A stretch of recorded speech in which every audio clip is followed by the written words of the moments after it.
chose. Jésus de Nazareth est mort pour toi et pour moi, afin que nous puissions vivre une vie d'assurance, une vie de joie et une vie de réussite. Alors nous allons voir dans notre Bible, dans le livre de Luc, chapitre 20. La parole de Dieu est une source intarissable. Lorsqu'on se mit devant la parole et qu'on essaye de comprendre les Écritures, il est difficile que nous ne puissions pas porter du fruit. Le fruit que Dieu attend de nous, c'est de marcher dans l'assurance et dans la détermination. La Bible nous dit dans le livre de Luc chapitre 20, au verset 1 que je vais lire. Un de ces jours-là, quand Jésus enseignait le peuple dans le temple et qu'il annonçait la bonne nouvelle. Dites après moi, la bonne nouvelle. La bonne nouvelle. Pas la mauvaise nouvelle, la bonne nouvelle. La bonne nouvelle. Les principaux sacrificateurs et les scribes avec les anciens suivèrent et lui dirent, dis-nous, par quelle autorité fais-tu ces choses? Virgule. Ou qui est celui qui t'a donné cette autorité? Mes chers sœurs et frères dans le Seigneur, un jour, à la présence de Jésus sur la terre, il y a ces hommes qui se disaient maîtres des Écritures. Ils se disaient qu'ils maîtrisaient Dieu. Ils ont eu sur leur chemin quelqu'un qui bouleverse les connaissances scientifiques et les connaissances intellectuelles. La personne de Jésus. Alors ce Jésus faisait des choses qu'il n'était pas habitué à voir. Alors quand tu commences à voir Jésus, tu fais des choses que tu n'étais pas habitué à faire avant. Et les gens constatent qu'il y a quelque chose qui se passe dans ta vie. Si ta vie spirituelle ne dérange pas les gens, c'est que Jésus n'est pas dans ta vie. Quand Jésus est dans ta vie, tu déranges ceux qui t'ont connu avant. Alors Jésus enseignait le peuple. Le temple, il annonçait quoi? La bonne nouvelle. Quelle est la bonne nouvelle dont Jésus annonçait? C'est cette bonne nouvelle de guérir les malades, c'est de relever les paralytiques, de changer les conditions de la vie des gens que les pharisiens n'ont pas voulu apprécier. Mais j'ai une bonne nouvelle pour vous. Jésus-Christ est venu dans ta vie afin que ta vie soit un modèle et soit un exemple dans ta génération. Tu dois faire violence sur toi, violence sur ta personne, pour que Jésus triomphe au travers de ta vie. Jésus, il a un choix, c'est de rendre ta vie meilleure. Mais toi seul, tu peux ouvrir tes portes, tes mains, pour que ta vie soit agréable devant le Seigneur. C'est pour ça qu'il dit, avec les anciens qui suivaient, il lui dit, dis-nous, par quelle autorité fais-tu ces choses? Ou qui est celui qui t'a donné cette autorité? Il leur répondit, je vous adresse aussi une question. Dites-moi, le baptême de Jean venait-il du ciel ou des hommes? Mais ils raisonnaient ainsi entre eux. Si nous répondons du ciel, il dira, pourquoi n'avez-vous pas cru en lui? Et si nous répondons des hommes, tout le peuple nous lapidera, car il est persuadé que Jean était un prophète. Alors il répondit qu'ils ne savent où il venait.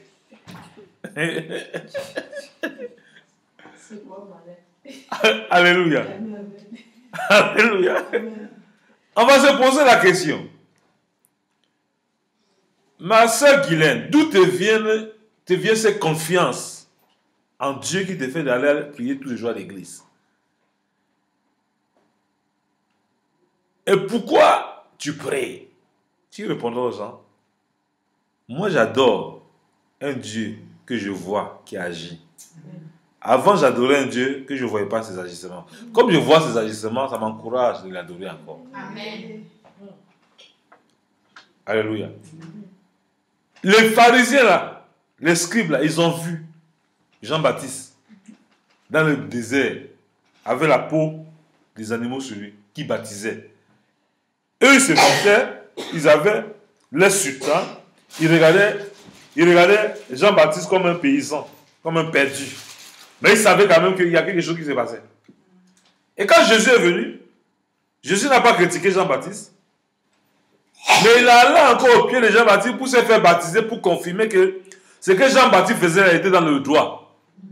Les pharisiens attendaient que Jésus vienne s'asseoir dans le temple et discute la chaise avec eux, discute le pupitre avec eux, discute le micro avec eux. Comme de nos jours, il y a beaucoup de pasteurs qui empoisonnent les frères pasteurs parce qu'ils veulent être ceux qui prêchent dans l'église. J'ai une bonne nouvelle pour vous. L'église, c'est les bâtiments. Mais l'église que Dieu attend, c'est notre temple. Le temple de Dieu, c'est nous-mêmes. Nous devons faire de nous l'édifice du Saint-Esprit.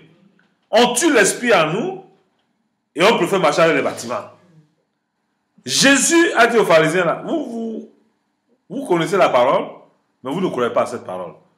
Nous, on parle de la parole que vous prêchez et nous démontrons parce que cette parole, elle est vie. Chez vous, elle est mort. Pour vous dire que la parole que nous prêchons est dans notre vie. De chaque jour, quand tu t'es mis dans la parole, c'est pour que cette parole se détériorise sur ta vie, se manifeste sur ta vie, et que tu puisses profiter le bienveillant de cette parole. Jésus vient dans ta vie avec une bonne nouvelle, pas avec une mauvaise nouvelle. Il dit à moi, je puis tout par celui qui me fortifie. Il renouvelle nos forces. Le Seigneur, quand on s'approche au Seigneur Jésus, il renouvelle nos forces. Et nous savons qu'en dehors de la parole de Dieu, nous avons besoin de fortifiants pour nous renouveler les forces. Mais quand nous nous approchons de Dieu, lui, il renouvelle nos forces. Tu jeûnes, il renouvelle tes forces. Je n'ai jamais vu un Dieu magnifique comme ça, tu sais de manger, mais tu n'es que fort. Pour vous dire que quand on s'accroche à Dieu et qu'on connaît ce Dieu véritable, on ne peut pas regarder ailleurs. Amen. Je vous encourage. Vous n'êtes pas chrétien. Vous n'êtes pas chrétien pour Dr Bruno. Vous êtes chrétien pour vous-même. Tu es le résultat de ce que tu sèmes. Tu sèmes l'esprit, tu vas récolter l'esprit. Tu sèmes la chair, tu vas récolter la chair. Nous devons travailler avec crainte et tremblement pour notre salut. C'est très important. Quand je regarde les écrits, je dis, ah Jésus, toi-même tu avais une sagesse. Il n'a pas dit aux pharisiens, vous êtes mauvais. Hein? Il dit non. Le baptême des Jean-Baptiste, ça venait des hommes ou bien de Dieu. Pour leur dire que si vous dites, s'ils disaient le contraire là, eux-mêmes ont cherché qu'on les lapide. Ce n'est pas Jésus qui a dit lapidez-les. Pour vous dire que lorsque les gens se lèveront contre vous, la parole qui est de Dieu va vous protéger. C'est pour ça que la parole de Dieu dit, je ferai de tes ennemis tes marchepieds. Il n'a pas dit fais de tes ennemis tes marchepieds. Quand tu vois les gens qui te détestent, tu n'as pas besoin de faire la guerre avec eux. Il faut les regarder. Laisse Dieu faire de ton marchepied. Mais Dieu le fera. C'est pour ça que tu dois garder ta confiance en Dieu. Qu'importe les situations que tu traverses, ton mari ne croit pas en toi, mais croit en lui et croit en Dieu. Que Dieu soit capable de le changer. Que Dieu soit capable de changer ta femme. Dieu serait capable de changer tes fidèles à l'église. Même si tes fidèles ne croient pas en toi, pasteur, crois qu'un jour viendra, ils vont respecter l'onction de Dieu qui est sur ta vie. Continue à croire en eux et Dieu changera tes fidèles. Ce n'est pas en un jour qu'on bâtit une église. Ce n'est pas en un jour qu'on bâtit une maison. Une maison a besoin de fondements, de fondations. Quand on creuse le sol, on sent que le sol n'est pas un bon sol. Qu'est-ce qu'on fait? On laisse le sol, on va ailleurs. Parce qu'il y a les terres, on ne peut pas construire. Alléluia. Il y a les terres qu'on ne peut pas construire un bâtiment. Parce que là, le bâtiment là-bas, si on construit, c'est un danger. Parce que le bas n'est pas solide. Alléluia.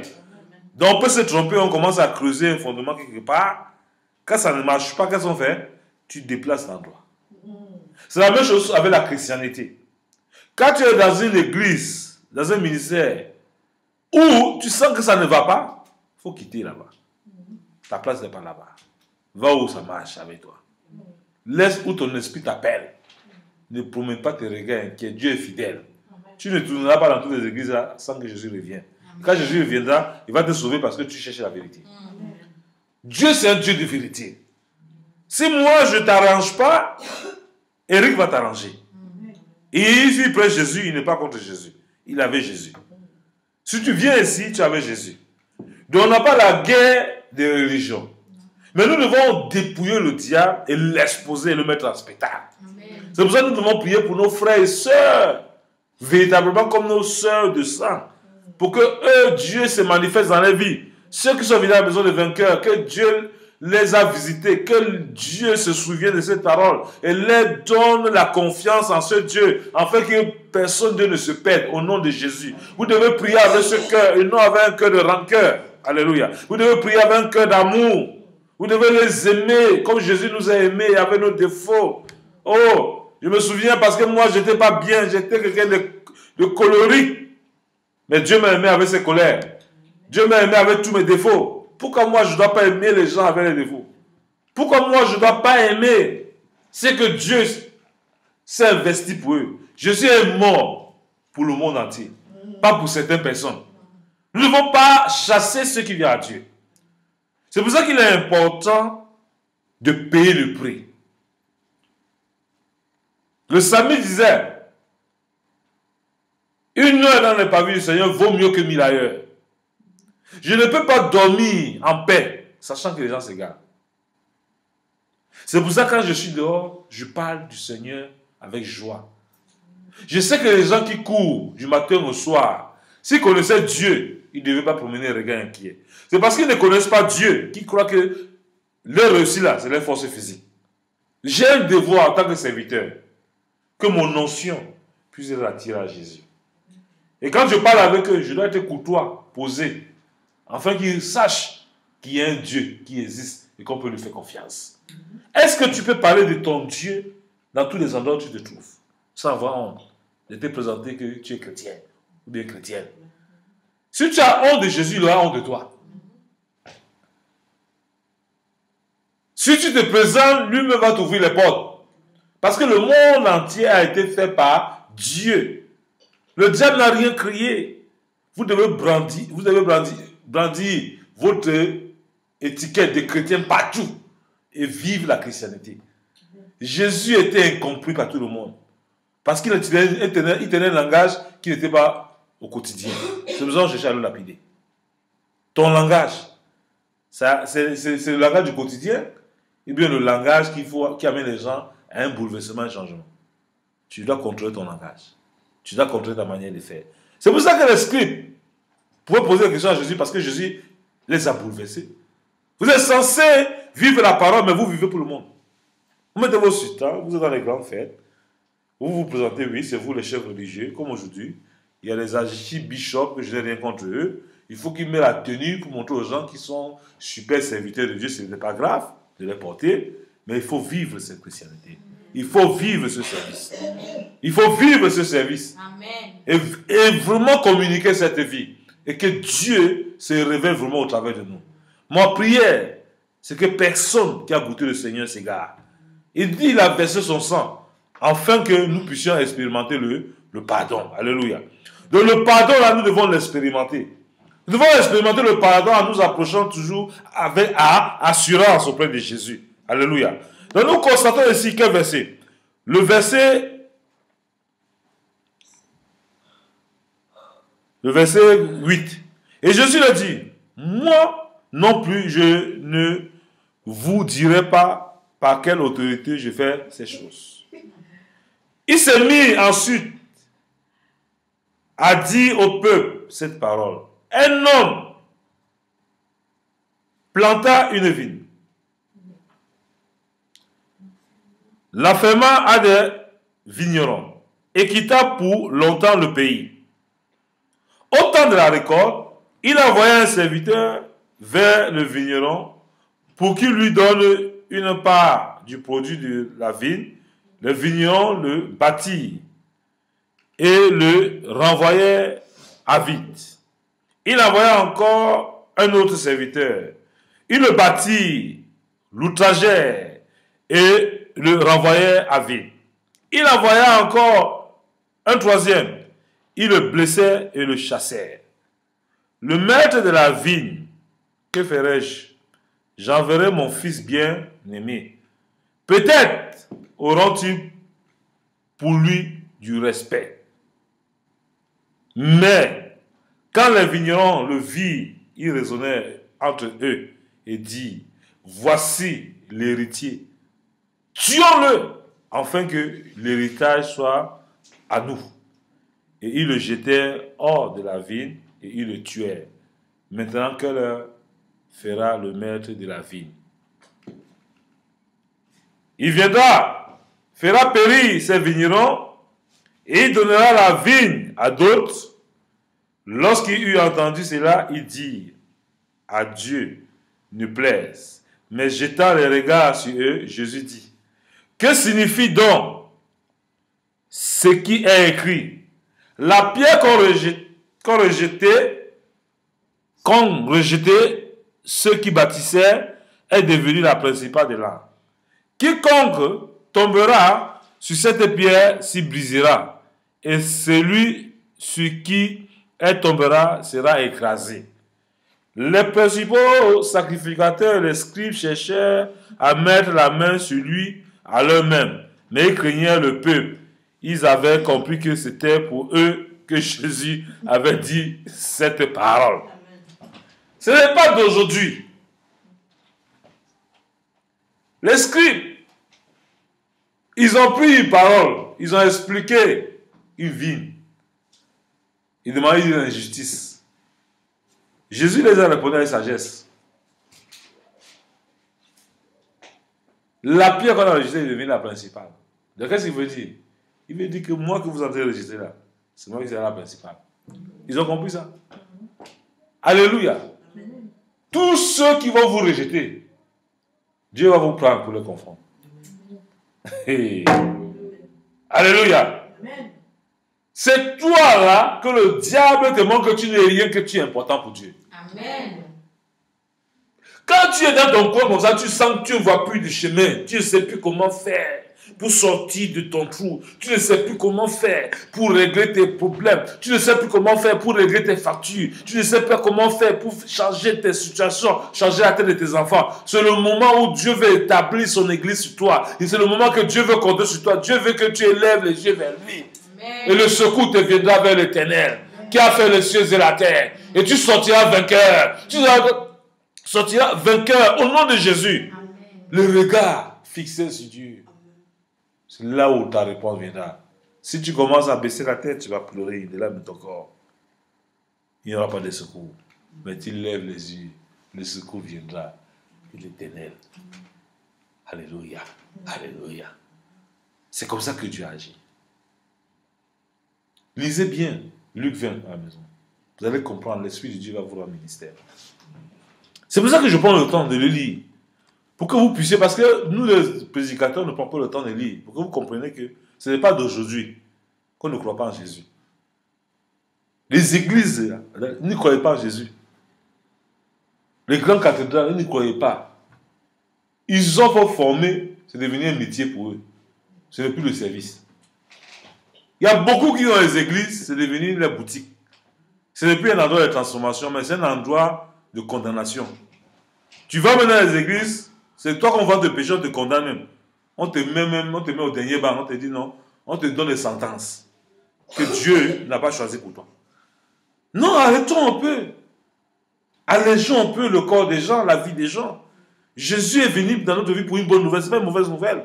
Aujourd'hui, les gens me peinent d'aller à l'église parce que oh, le pasteur il maudit les gens. L'homme de Dieu il maudit les gens. On est fait pour bénir les gens. Nous devons changer notre façon de véhiculer le message du Christ. Le message du Christ, nous devons changer notre manière. Nous devons communiquer la vie à ceux qui nous entourent. Osez. Tu as peur du lendemain. Le lendemain, là, ce que tu as peur, c'est ce qui va t'arriver. Si tu as peur d'affronter demain, c'est ce qui va t'arriver. Aie confiance en Dieu et combattra pour toi. Toi, vis seulement. Sois spectateur de ce que Dieu veut faire avec toi. Ne dévance pas Dieu. Moi, je ne sais pas ce que Dieu veut faire avec moi. Ce qui est sûr, il m'a dit, ouvre ta bouche, je vais la remplir. Bâtir, je veux bâtir mon œuvre au travers de toi. C'est lui qui a dit qu'il va bâtir son œuvre au travers de moi. Ce n'est pas moi qui a dit, j'ai bâti l'œuvre de Dieu. Et non.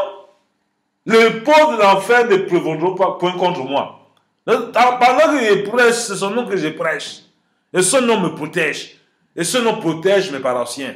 Ce nom protège mes fidèles. Ce nom protège mes enfants spirituels. Donc quand je proclame ce nom, je sais de quel nom je parle. Je parle du nom de Jésus. Jésus qui est allé dans les enfers, il a pris la clé entre les mains du diable, il m'a remis à l'église, il a dit à mon nom, tout genou fléchit, tout l'âme confesse qu'il est Seigneur. Moi je crois que Jésus est Seigneur de ma vie, Jésus est Seigneur de mon foyer, Jésus est Seigneur de mon église, Jésus est Seigneur de ma vie, Jésus est Seigneur de mes enfants, Jésus est Seigneur de mes fidèles, Jésus est Seigneur de tous mes parents dans le monde entier. Et là je lève la voix, Jésus est fidèle. Jésus soutient mes collègues dans le champ de combat. Et je crois que nous, on va se revoir au paradis. On va se réjouir. On va pas passer notre temps à faire des guerres inimaginables. Les guerres qui ne nous avancent pas. Je dis non, pasteur. Je dis non, docteur. Je dis non, apôtre. Arrêtez de vous bagarrer. Arrêtez de marcher dans la confusion. Marchez dans l'esprit du Seigneur. Dieu nous a envoyés pour bâtir et non pour détruire. Arrêtons de détruire. Arrêtons de détruire. Communiquons l'amour. Vivons cet amour. Marchons dans cet amour. Partageons cet amour. Respirons cet amour. Tous les lieux où nous nous trouvons, nous devons avoir la joie, afin que les gens s'identifient à nous à cause de la joie qui véhicule en nous. Au nom de Jésus. Alléluia. Dieu nous a appelés pour la bonne nouvelle, non pour la mauvaise nouvelle. Arrêtez de porter les problèmes sur vous. Laissez Jésus triompher au travers de vous. Vous n'avez rien à prouver aux hommes. Laissez Jésus prouver au travers de vous. Au nom de Jésus. Amen. Alléluia. Dieu veut prouver au travers de nous. Et nous m'en restons. Pourquoi? Arrêtons. Alléluia. Expérimentons Dieu. Je prie en cet instant pour tous les cancers, ceux qui ont le cancer. Maintenant, le Saint-Esprit sur ma vie. Il me dit, toi qui souffres de cancer, reçois ta guérison ce soir. Pendant que je prie, reçois ta guérison. Reçois ta guérison. Reçois ta guérison. Toi qui avais mal au niveau de ses hanches, reçois sa guérison. Au nom de Jésus.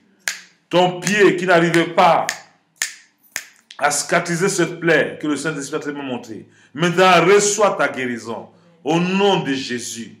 Toi qui avais ces boules au niveau de ta poitrine, dans tes seins, je déclare la guérison de l'Éternel. Que le feu du Saint-Esprit maintenant calcine cette boule et te rend en bonne santé. Au nom de Jésus. Toi qui avais ce mal de tête imaginaire, je brise le pouvoir de ce mal de tête. Je déclare sur ta vie la guérison de l'Éternel. Au nom de Jésus. Au nom de Jésus. Reçois la paix de Dieu dans ton cœur. Reçois la joie de Dieu dans ton cœur.